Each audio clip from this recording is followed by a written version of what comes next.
Le coup est venu exactement après 45 secondes. 3 tapes désespérées sur le tapis qui ont résonné dans le Chicago Stadium comme des coups de feu. Big Bear Barbara Morrison, la championne du monde en titre de la WWE avec ses 125 kg de pur muscle et d'agressivité, abandonnée face à un artiste martial de 63 kg qu'elle avait publiquement moqué seulement 20 minutes plus tôt.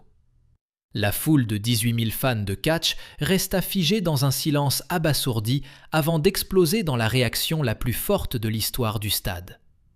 Cela n'était pas censé arriver.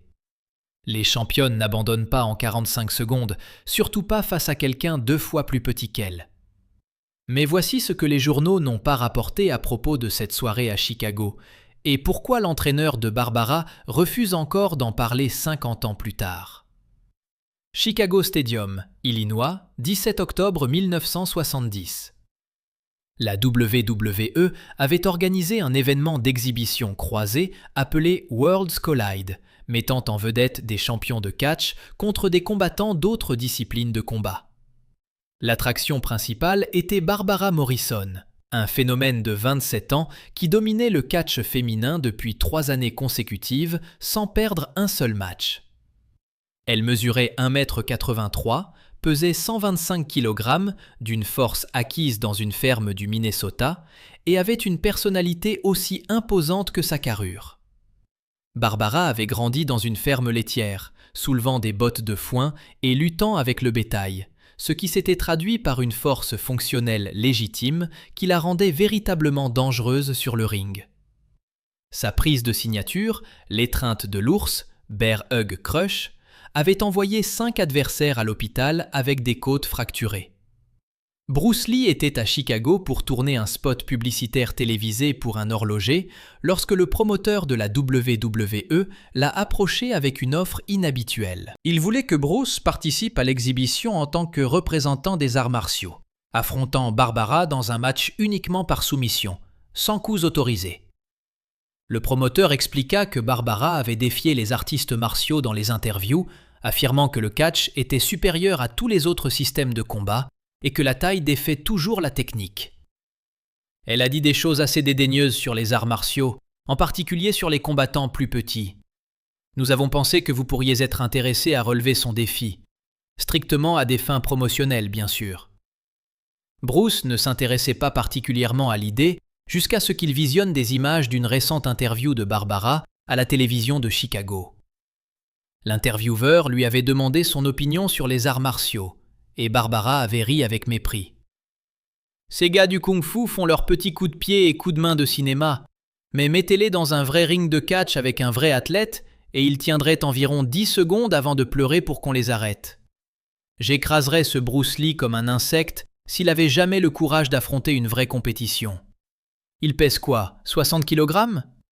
J'ai lutté avec des taureaux plus grands que lui dans la ferme de ma famille. Ce serait embarrassant pour lui, honnêtement. » Bruce rappela le promoteur de la WWE dans l'heure et accepta le défi sous des conditions spécifiques. Le match suivrait les règles légitimes du catch de soumission avec un arbitre qualifié, aucun résultat prédéterminé, et tous les bénéfices de sa participation iraient à un hôpital pour enfants de Chicago. Le promoteur accepta avec empressement, sentant que la controverse et la publicité rempliraient le stade quel que soit le résultat. En moins de 3 jours, tous les billets étaient vendus et les revendeurs en obtenaient le triple du prix nominal à l'extérieur de la salle. Les journaux locaux firent une couverture quotidienne avec des titres comme « Une star de cinéma affronte une géante du catch » et « David contre Goliath au Chicago Stadium ». La pesée eut lieu la veille du match dans une salle de conférence d'un hôtel du centre-ville de Chicago remplie de journalistes sportifs et de photographes. Barbara arriva la première, paraissant encore plus imposante en personne qu'à la télévision.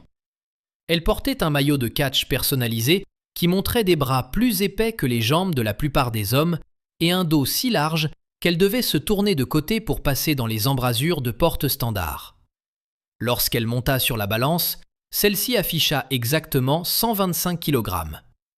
Elle posa pour les caméras, ses biceps mesurant un incroyable 53 cm de circonférence plus gros que ceux de nombreux culturistes professionnels. La foule murmura avec admiration face à sa domination physique évidente. Bruce arriva 30 minutes plus tard, vêtu de simples pantalons noirs et d'une chemise blanche, paraissant presque fragile à côté des catcheurs et photographes rassemblés. Lorsqu'il monta sur la balance, elle afficha 63 kg, ce qui signifiait que Barbara avait 62 kg de plus que lui, soit presque le double de son poids. Un journaliste cria depuis la foule. « Bruce, comment comptez-vous rivaliser avec quelqu'un 2 fois plus lourd que vous ?» Bruce sourit calmement et répondit d'une manière qui fit passer l'expression de Barbara de l'amusement à l'irritation. « Le poids n'est qu'une variable parmi d'autres dans le combat. L'effet de levier, le timing et la compréhension de l'anatomie humaine sont tout aussi importants. Je respecte la force de Barbara, mais une force sans connaissance technique présente des faiblesses exploitables. » Barbara s'avança, dominant Bruce de 20 cm, et parla assez fort pour que tous les microphones captent ses paroles. « Laissez-moi être très clair, petit homme. Demain soir, je vais vous enrouler comme un bretzel, vous serrer jusqu'à ce que vous ne puissiez plus respirer, et vous faire abandonner si vite que vos amis réalisateurs n'auront même pas le temps de crier coupé. Ce n'est pas du cinéma chorégraphié, c'est du vrai catch. Et vous êtes sur le point d'apprendre la différence entre les combats de cinéma et le combat réel. » Elle tendit sa main massive pour la poignée de main traditionnelle du face-à-face. Bruce la prit, notant que sa force de préhension était considérable, mais pas insurmontable, et maintint un contact visuel sans broncher. Les photographes capturèrent le moment, la différence de taille étant choquante même sur des images fixes. Le 17 octobre arriva avec une chaleur inhabituelle pour Chicago en octobre. Et dès le soir, le Chicago Stadium était rempli bien au-delà de sa capacité avec 18 000 fans, créant une atmosphère assourdissante. Les matchs préliminaires avaient échauffé la foule, mais tout le monde attendait l'événement principal. L'entrée de Barbara vint en premier, accompagnée de son thème musical country caractéristique et d'effets pyrotechniques. Elle descendit l'allée, acceptant les acclamations des fans de catch qui appréciaient sa dureté authentique et ses véritables capacités athlétiques. Elle monta sur le ring, leva les bras, et tout le stade trembla d'approbation. L'entrée de Bruce était plus simple, mais suscita une réaction tout aussi forte. Il marcha vers le ring en pantalon noir traditionnel d'arts martiaux, torse nu, révélant sa musculature célèbre qui semblait presque anatomique dans sa définition, malgré un poids inférieur à 64 kg. Le contraste lorsqu'il entra sur le ring était presque comique. Barbara semblait capable de le soulever physiquement et de le jeter dans les troisièmes rangées. Mike Terrell, journaliste vétéran du catch présent au bord du ring, écrivit plus tard « Je couvre le catch depuis 15 ans et je n'ai jamais vu un déséquilibre aussi évident. » Barbara Morrison ressemblait à un grizzly adulte à côté d'un chat domestique. Les paris étaient pour une victoire de sa part en moins d'1 minute. L'arbitre, un ancien juge olympique de lutte engagé spécialement pour la crédibilité, appela les 2 compétitrices au centre du ring et expliqua les règles une dernière fois. Il s'agit d'un match uniquement par soumission. Pas de coups, pas de morsures, pas d'attaque des yeux. Vous pouvez utiliser n'importe quelle technique de lutte issue de n'importe quelle discipline. Le match se termine par une soumission verbale ou 3 tapes sur le tapis, compris ? Les 2 compétitrices acquiescèrent. L'arbitre les positionna dans des positions de départ neutres, à environ 2 mètres de distance, et leva la main. Combattants, prêts, commencez ! Barbara se jeta immédiatement en avant avec une vitesse surprenante pour sa taille, tentant de combler la distance et d'utiliser son avantage de poids. Elle s'était entraînée spécifiquement pour ce match avec son entraîneur, développant une stratégie pour submerger Bruce par une pure pression physique avant qu'il ne puisse établir une quelconque position technique. Son plan était simple. L'attraper, le mettre au sol, le monter et l'écraser jusqu'à ce qu'il abandonne. C'était une stratégie solide contre la plupart des adversaires et elle avait fonctionné parfaitement tout au long de son règne de championne. Bruce se déplaça latéralement, évitant la charge initiale tout en restant léger sur ses appuis et en maintenant un équilibre parfait. Barbara s'ajusta rapidement, coupant l'angle du ring et forçant Bruce vers le coin. Elle se jeta à nouveau, cette fois mettant les mains sur les épaules de Bruce et tentant de le pousser en arrière dans le tourniquet. La foule rugit, sentant le début de la domination attendue. Mais Bruce, au lieu de résister à la pression vers l'avant, baissa soudainement son poids et déplaça ses hanches dans une technique empruntée au judo, utilisant la propre impulsion de Barbara contre sa masse. Le résultat fut que Barbara trébucha et passa devant Bruce. Ses 125 kg de force engagée continuèrent dans la direction qu'elle avait prévue, mais sans la résistance qu'elle attendait. Elle se rattrapa aux cordes, se retourna rapidement et revint vers Bruce avec plus de prudence. Le rugissement de la foule était passé de l'excitation à la curiosité.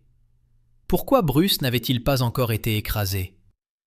Barbara essaya une approche différente, tournant autour et cherchant une ouverture pour établir sa position d'étreinte de l'ours préféré, où son avantage de force serait écrasant. Elle feinta à gauche, puis se dirigea à droite, parvenant à attraper Bruce par la taille et à le soulever complètement du sol dans son étreinte de l'ours signature. La foule explosa, certaine que c'était le début de la fin. Barbara serra de toutes ses forces, s'attendant à entendre Bruce haleter et abandonner en quelques secondes. Mais Bruce s'était préparé exactement pour ce scénario. Ayant étudié les matchs de Barbara et comprenant que son étreinte de l'ours était son arme principale. Au lieu de lutter contre la pression ou d'essayer de briser l'emprise par la force, Bruce fit quelque chose que Barbara n'avait jamais rencontré dans sa carrière de catcheuse. Utilisant un principe du Wing Chun appelé « couler le poids », Bruce détendit complètement son haut du corps tout en enfonçant ses hanches vers le bas et en élargissant sa base, se rendant soudainement beaucoup plus lourd que ne le suggéraient ses 63 kg. Simultanément, il positionna ses bras d'une manière spécifique qui créa un espace malgré la pression écrasante de Barbara, maintenant une capacité à respirer grâce à un positionnement structurel plutôt qu'à une résistance musculaire. Barbara serra plus fort, son visage rougissant sous l'effort. Mais Bruce resta conscient et maîtrisé, attendant le moment exact. Ce moment arriva à la 30e seconde lorsque Barbara, frustrée que sa meilleure arme ne fonctionne pas, ajusta légèrement sa prise pour obtenir un meilleur effet de levier. Dans cette microseconde de transition, Bruce exécuta une séquence complexe de mouvements qu'il avait pratiqués des milliers de fois.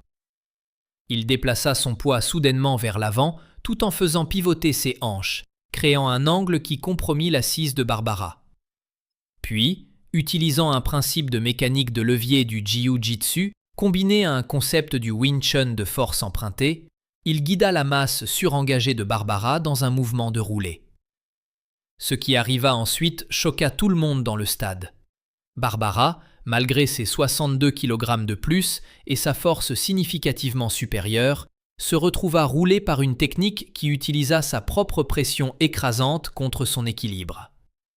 En moins de 2 secondes, leur position était complètement inversée. Bruce se retrouva derrière Barbara, qui était face contre terre sur le tapis, les jambes de Bruce enroulées autour de son torse et son bras positionné sous son menton dans ce que les artistes martiaux appellent un étranglement arrière nu, mais que les pratiquants de Jiu-Jitsu reconnaissent comme un étranglement sanguin correctement appliqué, ciblant les artères carotides. Barbara, expérimentée en catch, mais pas dans la défense de lutte au sol par soumission, contre quelqu'un qui avait étudié la technique au plus haut niveau, sentit immédiatement la pression sur son cou et la restriction du flux sanguin vers son cerveau. Elle essaya de se lever en utilisant son avantage de force significatif pour simplement se dégager de la position. Mais le positionnement des jambes et le contrôle des hanches de Bruce rendirent mécaniquement impossible pour elle de générer l'effet de levier nécessaire. Elle essaya de rouler, mais le corps de Bruce bougea avec le sien, maintenant parfaitement la position. Elle tendit la main en arrière, essayant d'attraper sa tête ou de briser son emprise. Mais son positionnement le rendait inaccessible. La pression augmenta, non pas grâce à la force musculaire, mais grâce à un positionnement précis qui permettait à toute la structure corporelle de Bruce de générer de la force par un effet de levier optimal. La vision de Barbara commença à se rétrécir. signe révélateur d'une réduction du flux sanguin vers le cerveau. Elle avait peut-être 3 secondes avant de perdre complètement conscience. Son entraîneur hurlait du bord du ring, mais elle ne pouvait pas traiter les mots. Son instinct de survie prit le dessus. Elle frappa le tapis 1 fois, 2 fois, 3 fois. Abandon. Soumission. 45 secondes. L'arbitre signala immédiatement la fin du match et Bruce relâcha instantanément la prise, aidant Barbara à s'asseoir pour s'assurer qu'elle récupérait en sécurité.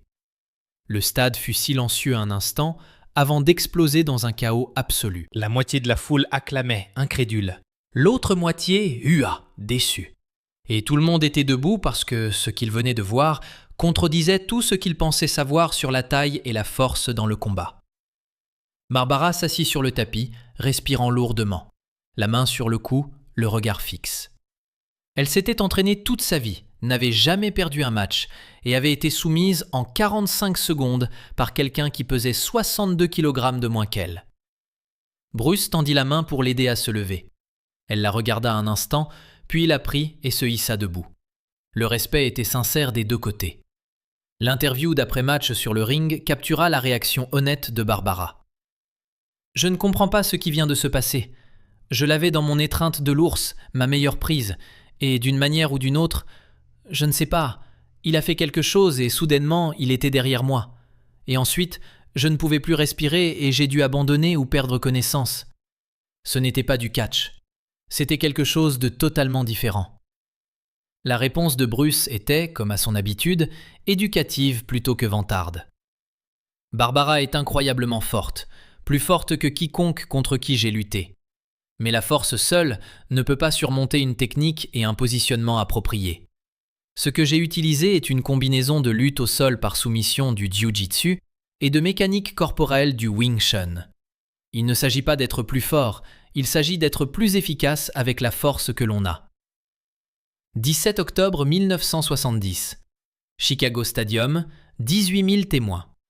45 secondes qui ont changé la perspective de Barbara Morrison sur le combat et l'ont poussée à passer les 2 années suivantes à étudier la lutte par soumission pour l'ajouter à ses bases de catch. Elle défendit son championnat de la WWE 4 fois de plus avant de prendre sa retraite en 1973. Et elle a toujours crédité le match contre Bruce Lee comme les 45 secondes les plus précieuses de sa carrière sportive. Bruce a fait don de ses cachets d'apparition à des hôpitaux pour enfants, comme promis, et n'a plus jamais parlé publiquement du match, le considérant comme une simple démonstration de technique plutôt qu'un exploit personnel méritant d'être célébré.